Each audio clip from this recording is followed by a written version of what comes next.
Hello everyone, welcome to the Sports Chat, and today we have an inspiration. We have someone who will inspire you through your whole life. We have Carol Cooke, who is 3 times gold medalist, an Olympian, and she's just magnificent. And today we'll talk to her about her journey, how she went into paracycling, as well as we'll talk about some recent topics going on with the Andrews government and Commonwealth Games. So starting with Carol, how are you doing? I'm good. Thank you for having me today. So just diving into your career first. So how did you become a paracyclist? Because as I read your history, you were in police as well. You have done a lot of things. So just tell us about that. Yes, I have done a lot of things. I kind of fell into paracycling. Okay. So in 1998, I was diagnosed with multiple sclerosis. And I was a swimmer at the time. I've been a swimmer my entire life, growing up as a child, hoping to represent Canada at the 1980 Olympic Games. But unfortunately, we boycotted those with most of the Western world. And I was still swimming here in Australia as a master's swimmer. And for the first time ever in 1995, they had para categories at the World Masters Games for swimming and athletics. So I thought, I'll see if I classify. I did classify. I went to the World Masters Games, did really well. And funny enough, the Paralympic Committee in Australia heard about my success as a para swimmer, and not realizing my age, because master swimming starts at the age of 25. I guess they thought I was around that age, and asked me to come to a talent search day. Now, talent search days are usually for kids with disabilities up into maybe your early 20s, and I was 45 at the time. So I showed up. I think all the parents there were wondering where my child was, and I said, "No, I'm here for the talent search." And at the time, they asked me to take up the sport of rowing because it was a brand new para category at the Beijing Olympics and Paralympics, sorry. And so I took up rowing, hoping that I would be in Beijing. Unfortunately, I made the national team, but unfortunately we failed to qualify. We missed by 0.8 of a second. Right. And so I kept rowing and hoping that in, subsequent years, I would be able to get to go. Anyway, that didn't eventuate. There was a lot of politics within Rowing Australia in regards to the para program. And one of the girls that I had been rowing with had switched to paracycling. And at the time, I had a trike made because I've lost my ability to balance with my MS. So I'd had a trike made to just ride to rowing training. And she told me that they had a trike category in the Paralympics. And I said, trike category? I'd never even heard of it. And she said, "Oh, well, you should come to nationals." This was 2011. And I thought, nationals? I've never raced like the trike. She goes, "Don't worry about it. Just come anyway." And that was April 2011 was my first step into paracycling. I had no idea what I was doing. Just went, did, the time trial, and the head coach came up to me and said, "My God, where did you come from?" And of course I said, "Melbourne." He goes, "No, in the cycling world." I said, "No, I'm a rower." He goes, "No, you're not. You're a cyclist." Because I'd actually smashed the qualifying speed for the national team for my category. And that's where it started. It was just a fluke, just something that I had been doing as cross-training, and it was probably the best thing I ever did was get talked into going and doing this race. So how many races and competitions you have participated in till now? Because you're still doing it. Well, I've been to 3 Paralympic Games, so started in London, Rio, and Tokyo. And I just came back from my 9th World Championship that I've competed in, and a number of World Cups. We do about 3 World Cups every year. So, yeah, since 2011, quite a few. So, how do you still maintain yourself to go along to participating in these competitions throughout the year? Because at this age, a lot of people lose hope, get on a chair. Like in India, basically it's more like get on a chair. The children will take care of the parents. But seeing you, I'm like, how can she do that? Like, how? Sometimes I ask myself, how can you do this? Look, as I say to the younger cyclists coming into the team, I don't ride to make teams. I ride because I love it. It's my social outlet now. You know, I ride with friends. It's about having a ride and going for a coffee or breakfast, you know, because I ride pretty early with people who are still going to work. Yep.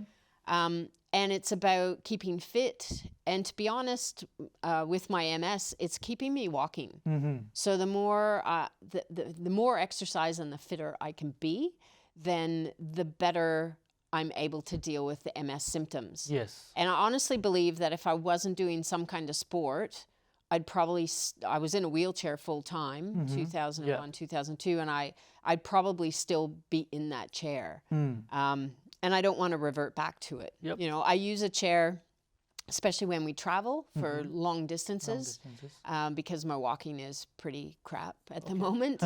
But you know, I don't want to be in that full time if I can help it. And I just love riding. I just happen to be good enough to make teams. And I mean, that's slowly going to end. You know, I just turned 62. I don't mind saying my age. I'm racing 26, 30, 32-year-olds now. And so I've, you know, this World Championships, I didn't make the podium, which didn't surprise me, but I was still fifth in the world. So I'm still hanging in there and getting points for the country for the next Paralympic Games. And I honestly don't expect to be in Paris next year because it's just the way it is. I didn't expect to be in Rio and Tokyo. So, you know, those have been a bonus. But I just do it because I love it. And I think if you're passionate about something in life, it doesn't matter the number that's attached to you. Just do what you're passionate about, and that's what I do. And I just happen to, be good enough to make some teams. So rewinding back to the 90s, when you were in Toronto with the police organization, right? Yes. So tell us about your journey from there, because I think you started your career from there. You were doing some games for like participating in different sports for them. And then you suddenly came to Australia. So just tell us about that period, because I'm really interested, like what suddenly happened? Okay. 1980, I joined the police force right out of high school, and followed in my grandfather was a policeman, my dad and my mom, and swore I would never do it, but ended up there and loved it. I did 14 years, 4 years working undercover in drugs and prostitution. It came to about 1990, I think it was around 92. I was in the detective office and I was involved in a pretty horrific case, a sexual assault case. And at the end of that case and the end of the trial, I was done. I didn't know if that was the job I wanted to do for the rest of my life. So I took a year leave of absence. And I came down to Australia just to travel around. I had an old 76 Ford Falcon car, and I drove 37,500 kilometers around this beautiful country. I got back to Melbourne, and I happened to be at a local AFL club and met my husband, who was, who wasn't my, was going to become my husband. But the way I got to Australia in the first place was that I'd been competing at the World Police and Fire Games. And I met a whole bunch of Melbourne Fire Brigade members and their wives. And they had invited me to, if I ever come to Australia, you've got somewhere to stay. Well, never invite me anywhere because I always show up. And I met them in 1985. And in 1986, made my first trip down to Australia. And I fell in love with this country. And I guess for about the next 5 years, I came down here about 9 times, just on holidays. Came with friends, brought friends with me. The people, they were like my second parents. They came to Canada to visit. And they just became family. And it was through them that I was able to come down for my year and just travel around. And yeah, then I met Russ, and the rest is history. I actually had to go back to work at the end of that year. I went back, and I probably worked about 8 months, and Russ finally proposed, and I thought, good, because this is not what I want to keep doing. And then, yeah, it'll be August 31st, actually, is 29 years since I've been here. So big anniversary next year, 30 years in Australia. That's good. That's progress. So coming back to the rowing part, because when I talked to you last time, you told me that no rowing club was taking you in, and I think it was a Yara rowing club which took you in for the competition, and then you missed by 0.8 seconds, I guess. Yeah. So just tell us about that rowing. Well, when I was when the Paralympic Committee asked me to take up rowing, they didn't have somewhere for me to go. So it was about me finding a club that would take me on to teach me how to row. And I guess I called that many clubs around Melbourne, and I guess you could say I made the mistake of saying I have a slight disability, so I use a walking stick.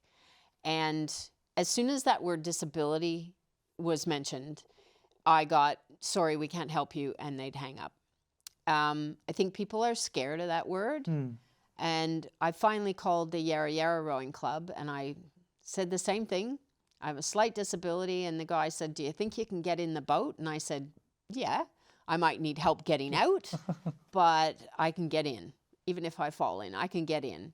And he said, well, come on down. And it was great. It was through them that I did a Learn to Row course. It was probably good that I was a good swimmer, because when I was learning to row a single scull, I fell in the Yarra River a number of times, so swimming saved me. Yeah. But they were fantastic, you know. They were the first ones that said, yeah, come on down. I mean, that's going back a few years, and I guess now para rowing is pretty widely recognized within the rowing clubs, and it's not as hard to find a club that'll take you on. But I like to think that, you know, hopefully I was the catalyst that started all that rowing in Melbourne, because I think I was probably one of the first para rowers in Melbourne.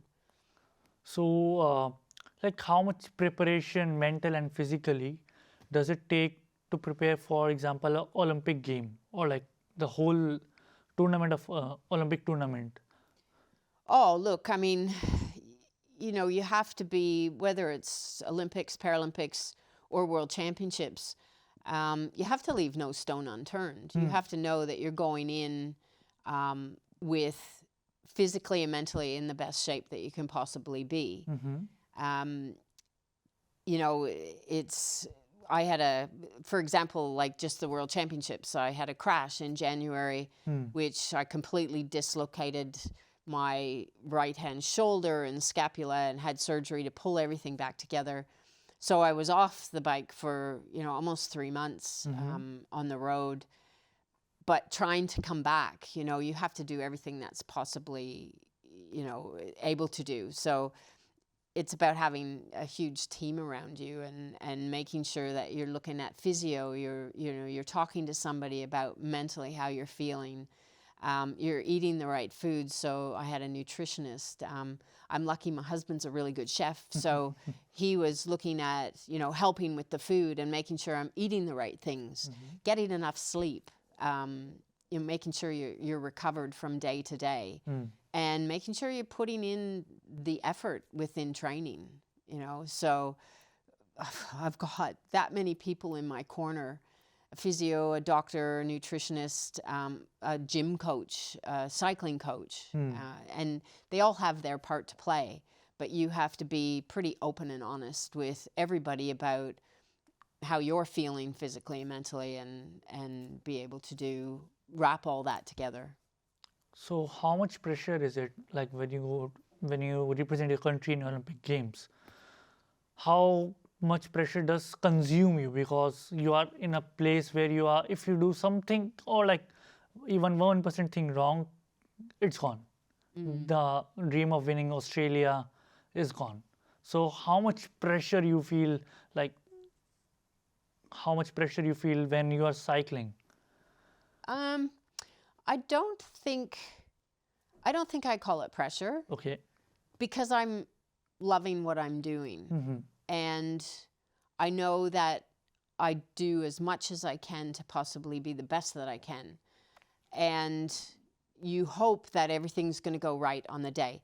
But as I always say, you can only control the controllables. Yes. You can't control anybody else who's racing around you.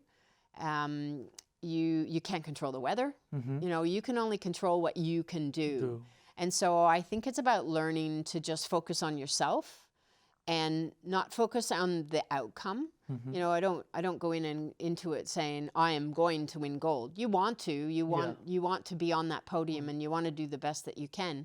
But on the day there might be 3 other girls that are faster than you. Yep. You know, you can't control them, so you can only do the best that you can. So I don't think I've ever really felt much pressure, I would say.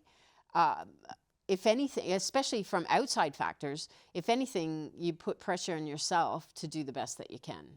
But I've never really stressed about that. I just go in there with a plan, with a program, and follow that plan to the letter. At least try to.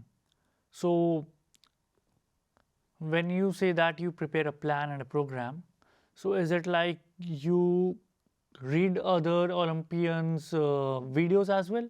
Like how they're racing, what tactics they are using while that? I don't really, because my main event is the time trial, so that's me against the clock. So I think if you worry too much about the other person and what the others are doing, you forget about what you should be doing. So I will go into a time trial, we will know the course, I will have ridden it. Like say for Tokyo, we actually had the course virtually on a virtual platform. So I could jump on my stationary bike, on my what's called a kicker, and I would get the gradient, the ups and the downs. It would be harder to ride, and I was actually watching the course on my computer while I was riding. And I must have ridden that course hundreds of times. So I actually knew it before I got there. And I knew what was going to be hard and what was going to be easy. And so we actually put in a power profile for the whole course, what power I should be doing on each certain segment and how I should race it. So you get on your trike on the day, you've got your coach following you in a car with an earpiece, and you know exactly what you should be doing at each bit of that course. So it's very well planned, and that's what I say. You can't worry about what somebody else is doing. You just have to worry about your plan and try and follow that to the letter. In the road race, you can't really plan for that. It's about what the other riders are going to do as well. And unfortunately in Tokyo, the Canadian girl crashed in front of me on a downhill, and I had nowhere to go but over top of her. So my race basically was over. After 9 minutes, you know, of starting the race. I did get back up and got back on the trike and started to try and finish, but after the 3-kilometer climb, I realized I couldn't breathe, and turned out I had a collapsed lung. So I just stopped and then spent the rest of my time in hospital in Tokyo. So those are things you can't control. Somebody crashing in front of you. So that's why I'm not really a fan of the road race, because there's too many uncontrollables in that. So seeing that, like nowadays, do you think having as you said that you were the catalyst to start para rowing, so do you think nowadays para Olympians are becoming more role models for people, or is it like they're still not very recognized nowadays? Look, I think we're getting better.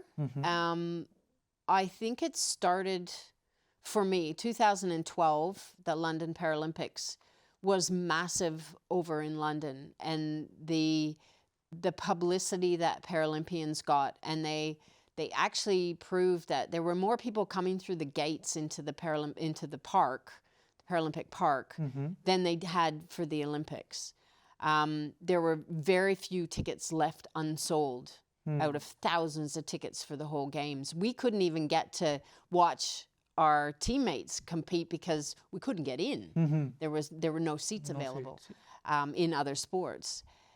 when you then look at 2021, when we were in Tokyo, and Channel 7 had bought the rights Yes. to broadcast the games, and it was like unbelievable, the publicity and them wanting to talk to us as we finished our racing. And so I think, I think the Paralympic program or Paralympics for 2021 rated higher than any other event. Yeah. And we were actually, there was a study done throughout Australia, and we were actually named as the #1 team across like everything. They looked at every sport and asked people to rate, what their favorite team was. Yeah. And Paralympics Australia team came out on top.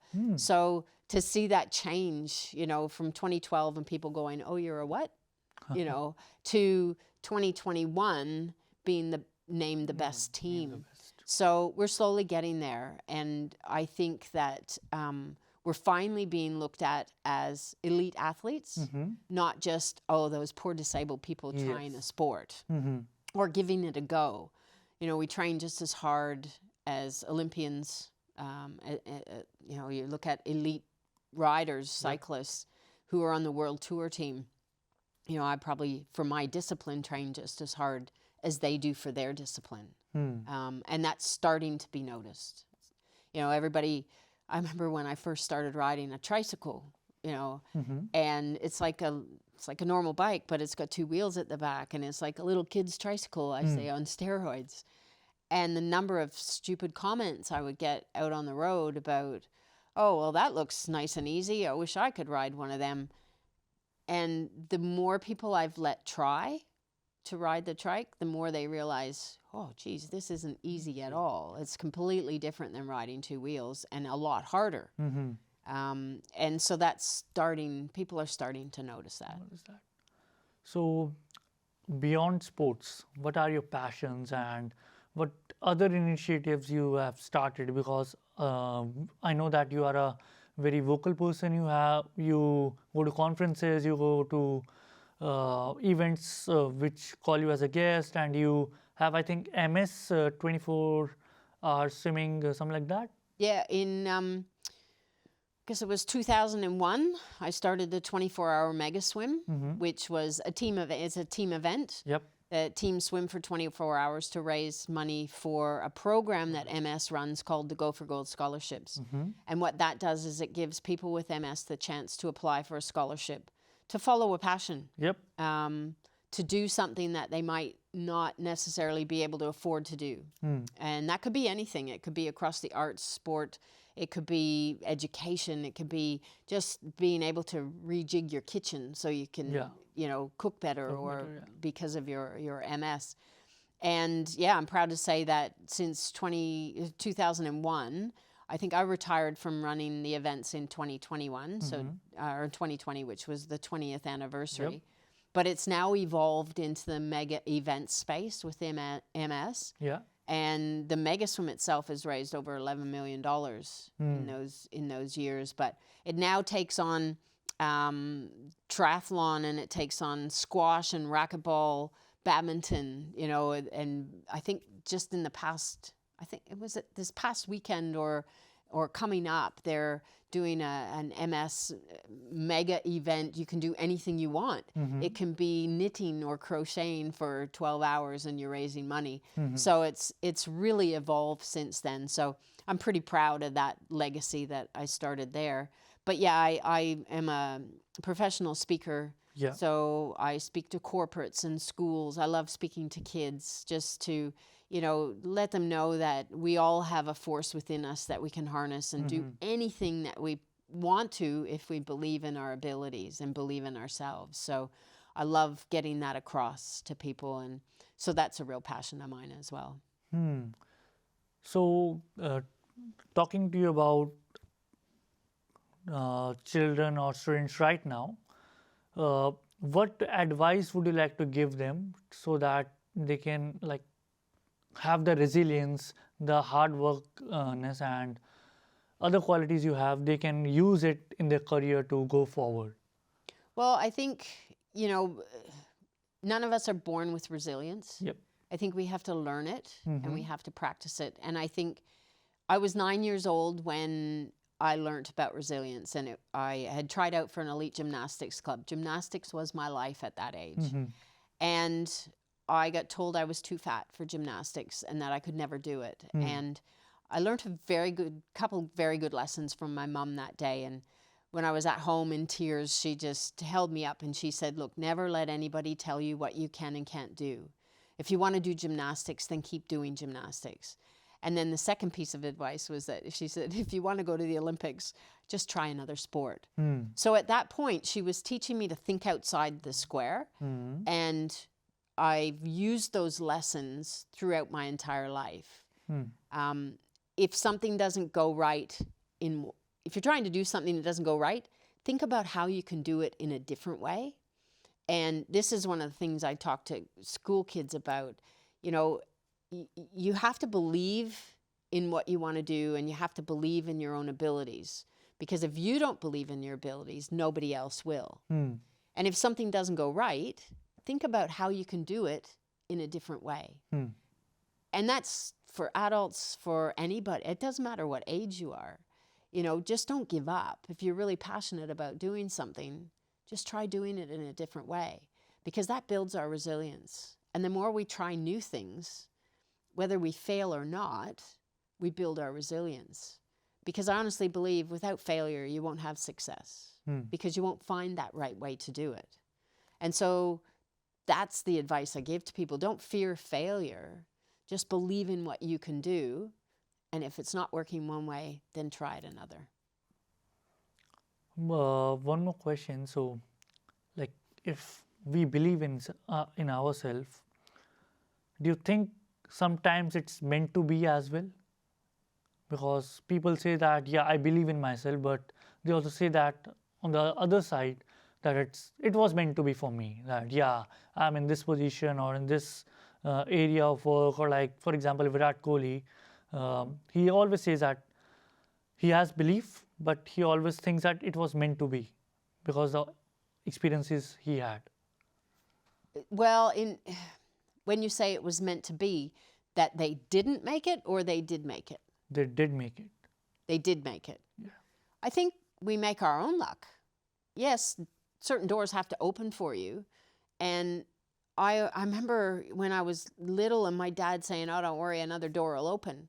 Well, I don't believe that. You have to go find that door and you have to open it. So I think we make our own, we're the authors of our own destination. Like, if you really want to do something, you have to look for those doors to open and say, right, give me a chance. And if you don't believe in yourself, then whoever you're trying to get that chance with won't believe in you either. You know, I honestly truly believe that if you have the belief and you have the drive to do something, like yourself in journalism, you want to find that job when you're finished, you have to look for those doors to open and let them know that you are good at what you do, for other people to believe in you. So we are our authors of our own destination. And it's not just out there in the ether like, yeah, well, it's meant to be. Well, you make it meant to be. You know, that's what I believe in anyway. So jumping to the recent events, Andrew's government took a big jab at Commonwealth Games, left them in the middle of nowhere, and now they have to pay $380 million of compensation. So what did you think when Andrew's government made this decision that we are not taking Commonwealth Games for 2026, when it was announced that Andrew's government is taking part in hosting the 2026 Commonwealth Games, everyone was happy. Everyone was like, yes, Melbourne is the sporting capital. So we will be really happy to host the other nations and everything. And the regional Victoria especially will be developed according to that. But when the news came that they have cancelled it, so how do you think the government did make a mistake here? Oh, look, personally, I think they didn't go far enough in exploring how to save money. Instead of, they had promised all these regional things, now they're still promising to build all those reefs. So 380 million is not what it's going to cost this government. It's going to be well and truly above that. You've got, you know, executives who have been appointed who will then get a payout. So you've got all that added on. You've got people, businesses. I heard of one man who provides seating for, you know, outdoor. He ordered over $100,000 worth of new seating because he got the tender to provide the seating for different venues. Now he's stuck with that. So he's going to have to be compensated. So you're looking at hundreds of more millions as far as I'm concerned. However, the government should have approached the Com Games people and said, look, we're really struggling with this. Can we pull it out of region? Melbourne has all the infrastructure that you would possibly need to host these games with nothing having to be built. And, you know, as far as I'm concerned, you know, when you talk about housing the athletes, you could have hired hotels that, you know, and just had the hotels as the host for accommodation. There's so many different ways that they could have looked at this instead of spending money to build new infrastructure that wasn't going to run into $6 and $7, $8 billion. Like we haven't seen where those cost blowouts were, and we never will, because they won't come to the party and tell us. I mean, they've put a kibosh on any more being said about the 380 million. I think it's really sad. And what's happened, because he's pulled out, now Alberta in Canada's pulled out. So is that the death of the Com Games? We'll never know. And I think that's sad, because I remember growing up as a swimmer, and the Com Games were something that was a stepping stone to international competition for a lot of those Commonwealth athletes. I never made the games, but I've seen young athletes be so excited about making a Com Games team, because it really is their first stepping stone towards the Olympics and the Paralympics. And it's really sad that it's gone this way. And to be honest, I can't see. I'm loath to say that they will happen, but I can't see it. I can see the death of the Com Games now, and thanks to this government in one hand.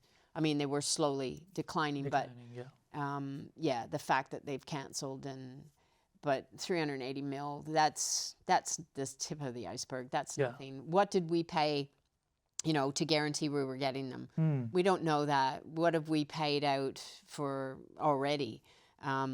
It's going to end up probably over $1 billion anyway, if it's not already there. So, and that's our money. That's ours as citizens, our money, but they're not forthcoming in you know, what else had been spent. Even the English who started these Commonwealth Games are not very likely to pick up Commonwealth Games, because they say that they don't have the infrastructure, like the resources to invest this kind of money to host the Commonwealth Games. So, like, I think it's a death of Commonwealth Games now, because no one wants to pull in, spend that much money. But I saw news like a couple of days ago that India might be interested in hosting, because they are building this new facility in Ahmedabad where the Narendra Modi Stadium is. So they are trying to build that facility, and their project, I think, is ending by 2026. So they might be interested, but I don't think any other nation will try to touch Commonwealth Games after the pullout of Andrew's governments. Yeah, which is sad. Like I said, it was a real stepping stone for athletes towards the Olympics, and that might be gone now. And a lot of people are also going out of business with this, because the small business owners, or like the big business owners, they were banking on this decision that Commonwealth Games is happening after 4 years, and they will be able to get their return which they are investing. Yeah, exactly. And but that's gone. I mean, he says he's still building the infrastructure in regional Victoria. So, well, that's still going to cost money. But the mayors are saying the opposite, that they are not really interested in giving that much money to build infrastructure, because now they are planning it to extend 4 years more, the building of the stadiums and everything. Yeah. So that's sad. But coming from Andy's government to Matildas, Matildas have done really well this tournament. Like they have, Oh, they've been amazing. It's completely changed the way some people look at women's sport. I think it's just been the best thing for women's sport, and not just for football, but for all women's sport. You know, when you look at the number of records that have been broken for yeah, viewership, and the fact that if you had, you know, said to the Matildas at the beginning, you're ranked 10th in the world, but you're going to come 4th, they would have kind of gone, really? You know, I think it's opened a lot of doors. And it's not just young girls that have been inspired, it's young boys Young as boys, well, yeah. which is fabulous. I saw a picture the other day, I don't know if it was on Instagram or somewhere, and it was a little boy and a little girl both wearing Matilda's jerseys with names of the players on their back, you know. And the little boy saying, "I want to be the next Sam Kerr," you know. So yeah, it's just fabulous. It's been exciting. I was in Scotland at the World Championships, the Cycling World Championships, but I was watching the Matildas. everyone was. Everyone. I watched their games on TV in Scotland. So it was just worldwide. It was just fabulous. Because like when this tournament started, no one was taking Matilda seriously. Like the people, I don't think most of the I say most of the women that are involved in football were definitely taking them serious, but I think the general public, didn't think much of it, and then all of a sudden they were winning, and they came out of nowhere and started supporting. Yes, Matildas. They were getting to the Federation Square, watching the match there. Yeah. Like I've not seen such a crowd at Federation Square ever. Like, the Oh, no, I don't support- think they ever have. You know, when I heard 10,000 people in Fed Square, I thought, ooh, I wouldn't have wanted to be there, because to me it doesn't hold 10,000 people. Exactly. But it's fabulous that they've had the turnout that they have. So do you think the narrative of women in sports, especially in Australia, because like people know women in cricket and others, like they did not support football a lot, but even if we see different sports, then do you think the narrative is changing to more women in sports rather than in men in sports? I really hope so. I'm a Change Our Game ambassador, so that's you know my with the state government. So that's, you know, I'd love to see that change happen for women in sport across the board, and not just elite sport, but real grassroots. Like, let's get young girls involved in sport. Let's get, you know, we have young girls that are involved in sport, but then around 14, 15, they drop out because, you know, let's keep them in sport. And, you know, I grew up at that age. My whole life was sport. You know, it was about swimming. It was all about sport. And I'd love to see that happen with young women in sport here. The teenagers, let's not have them drop out. Let's keep them engaged and into my age. Like, who says, like I said earlier, a number attached to us shouldn't mean that we can't be involved in whatever sport we want to be involved in. And let's keep people involved in sport. Let's get people with disabilities involved in sport. And it doesn't have to be as an actual player, but as an administrator, a coach, a referee. There's nothing that says, you know, people with disabilities and women with disabilities can't be involved in sport. I didn't find parasport till I was 45. So, you know, there's a whole world out there to keep women enticed into a sport. So is it like now Australia has role models in every sport, or do you think we are still getting there to get more role models? Sports, I think we've got heaps of role models in sport. We just need the media to recognize them. And I think with the Matildas and the way that they've brought the media on side and the way they've been portrayed, let's hope that that continues through our other sports that are right up there. You know, that would be fantastic. And you're going to see those role models get airtime, which is great. That's really inspiring, and like it's really good for Australia as well. One quote from you which can people like post it on their walls that yeah, we have to follow this one quote, and we can like whenever we are down and out, we can read this quote, and we can like get on our feet, get that energy back, and go forward. Well, the one I use all the time: dare to face your fears and believe in yourselves, and you can accomplish anything. Thank you so much for that. Thank you guys for watching this episode. Carol has been a really inspiration to me, and I think to all of you as well. Thank you, Carol, for being here and inspiring us. Keep inspiring, and yeah. Thank you. Well, thank you.